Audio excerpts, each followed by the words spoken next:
ತಾರಕಕ್ಕೇರಿದ ಪಾಕಿಸ್ತಾನ ಅಫ್ಘಾನಿಸ್ತಾನ ಸಂಘರ್ಷ, ಕಾಬೂಲ್ ಆಸ್ಪತ್ರೆ ಮೇಲೆ ಪಾಕಿಸ್ತಾನ ವಾಯುದಾಳಿ, 400 ಜನ ಸಾವು. ಜಿಲ್ಲೆಯಲ್ಲಿ ಬೇಸಿಗೆ ಮಳೆ, ಕೊಪ್ಪಳದಲ್ಲಿ ಸಿಡಿಲು ಬಡಿದು ಬಾಲಕ ಸಾವು. ಅಮೆರಿಕ ವೀಸಾ ಪಡೆಯಲು ಗನ್ ಹಿಡಿದು ದರೋಡೆ, 11 ಮಂದಿ ಭಾರತೀಯರು ಅರೆಸ್ಟ್.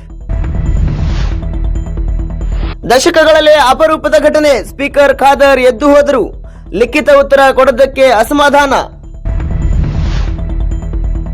ಗಾಜಾ ಮೇಲೆ ಇಸ್ರೇಲ್ ನಡೆಸಿದ ವೈಮಾನಿಕ ದಾಳಿಗೆ ಗರ್ಭಿಣಿ ಮಕ್ಕಳು ಸೇರಿ 12 ಬಲಿ.